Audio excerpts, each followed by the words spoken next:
Welcome back, everybody. Hot Mic rolls on a busy Thursday morning. Really pumped to have our next guest on. I had a chance to interview him last December, getting ready for a playoff game up in Fargo, and now they're opening up the FCS season Saturday night in the FCS Kickoff game against UC Davis, game in Montgomery, Alabama. Of course, this has become a tradition. North Dakota State played in this game a decade ago and in 2016. And now the Mercer Bears will get their opportunity. Their head football coach is Mike Jacobs, who's back with us on Hot Mic on a Thursday morning in anticipation of the opener on Saturday night. Coach Jacobs, it's great to see you, bud. How you been? I've been great, Dom. Appreciate you having me back on. So we were joking off air. So you're playing on August 23rd. Does that mean you started? When did you start camp? Like July 5th? How long have you been going here? Super early. Shortly after the July 4th holiday is what it feels like. But yeah, I think we reported on July 27th and then got rolling on the 28th.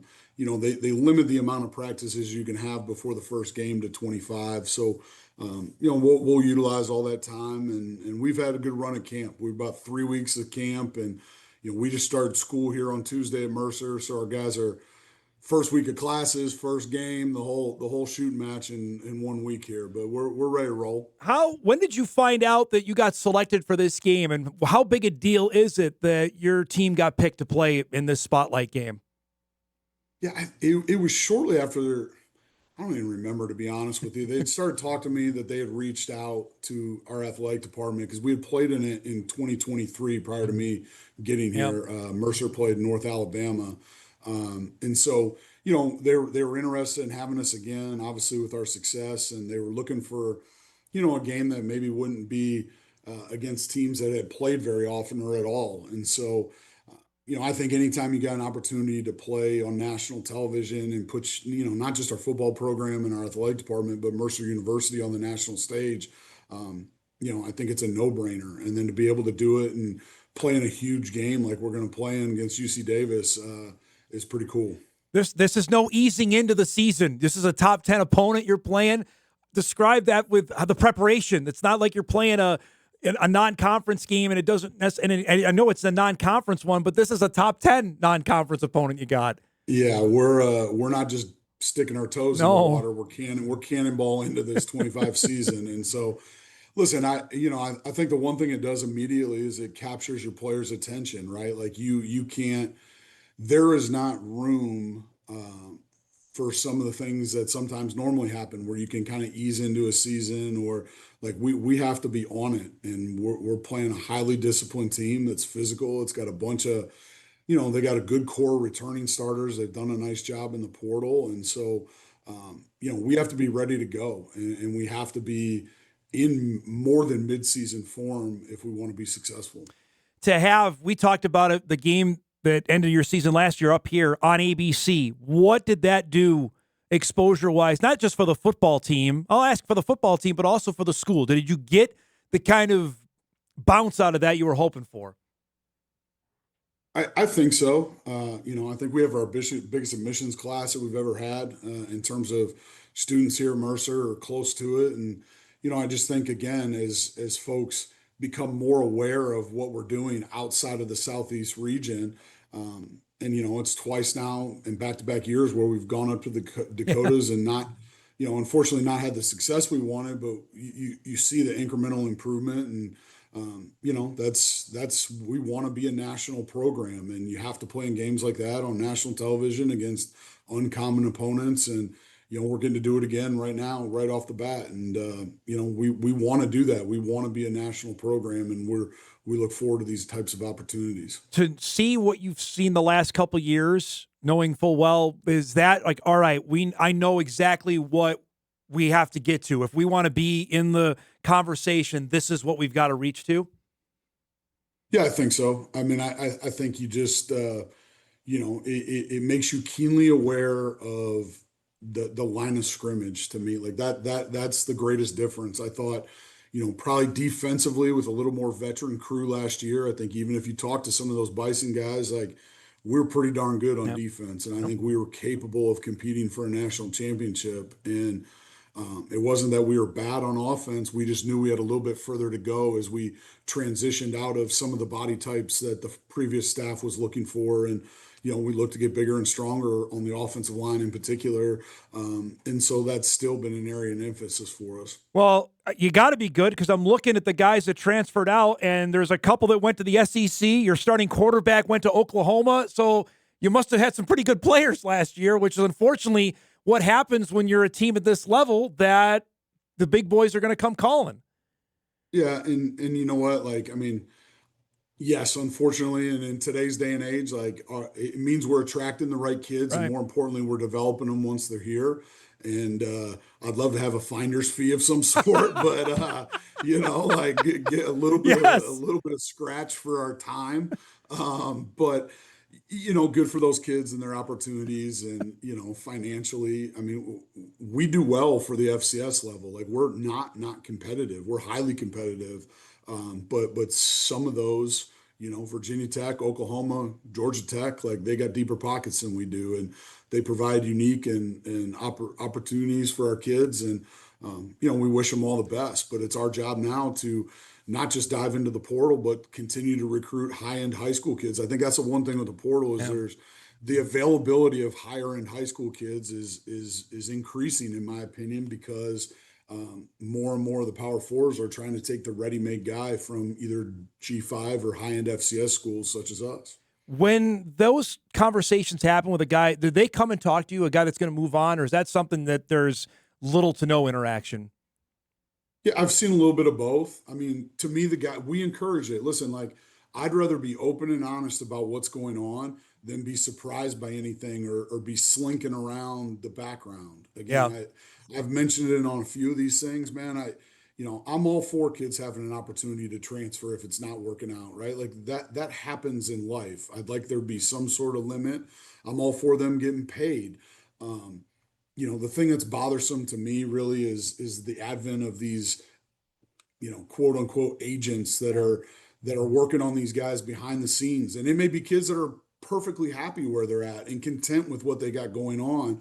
And in some cases it works out really well. In other cases, guys go somewhere and they don't play a down. And Yeah. I don't know that that's always what's best for them. And what those people don't know about your kids is where they're maybe at academically in terms of progress towards the degree. And that's some of the great unknown. And so like that piece of it's a little bothersome for me. Not that we're not willing to work. I mean, that's where we're at in life. But people slinking around the background and doing things behind, cloak and dagger. Yeah. That's not what I'm looking for. I'd rather you come in and have an honest conversation, and then we'll go from there. I'd rather advise you so you can end up in the best Yeah. situation, and that's the approach you have to take if you care about the kids. I'm interested. We talked before the game. You got the Fargo Dome experience. What was it? Did it live up to what you thought when you came up here last December? Yeah, I mean, I listen again I'm a coach's kid, man. So I've been blessed to be around a lot of places and to have seen it on television a bunch and just know what that program has accomplished over the years.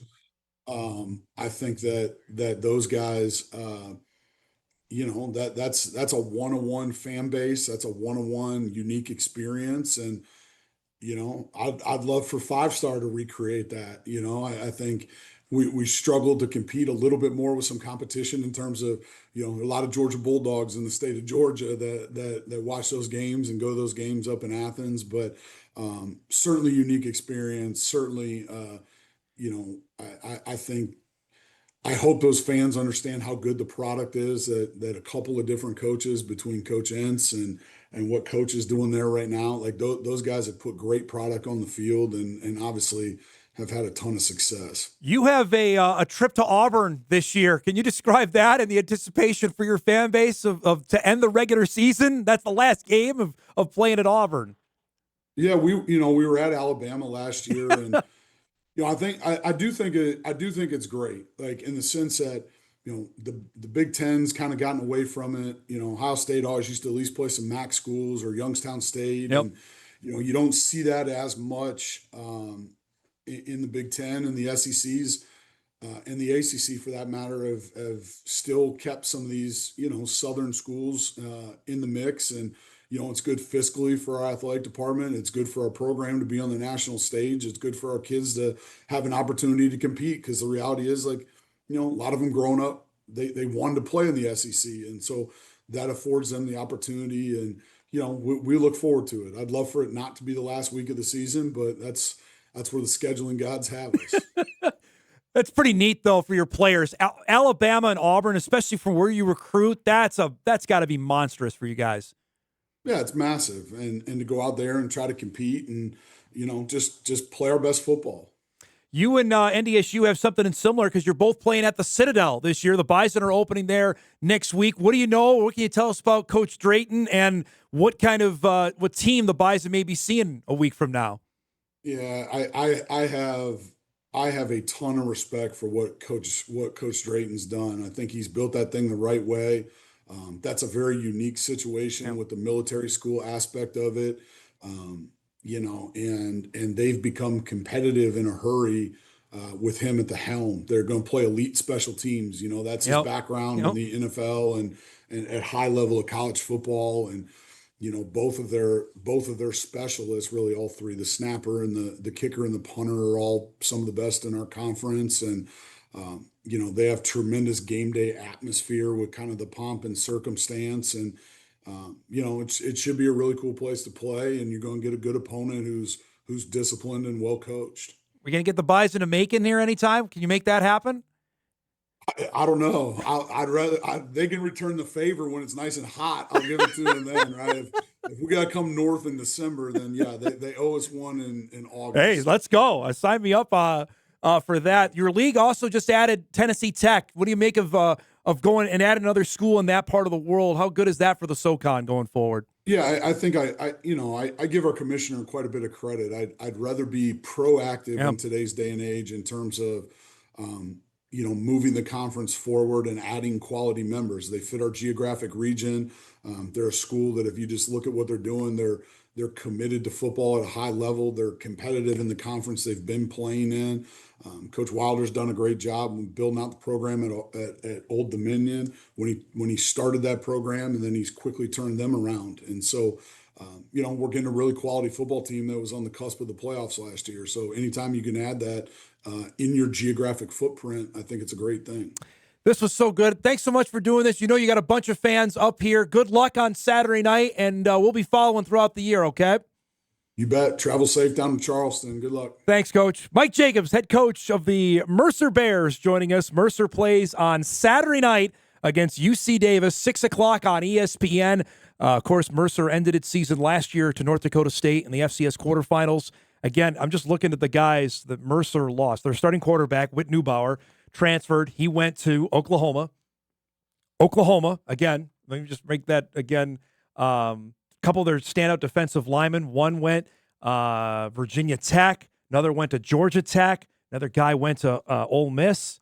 They had dudes, and that's, unfortunately, they ran into the same problem that everybody good in the FCS has experienced now. Mercer's now one of those teams we're going to regularly see, I imagine, in the top 8 every year, that bigger schools are going to want your players. Appreciate his time.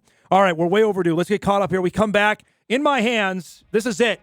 The Summit WAC potential football plan that didn't come to pass. We'll chat about that. We come back after this.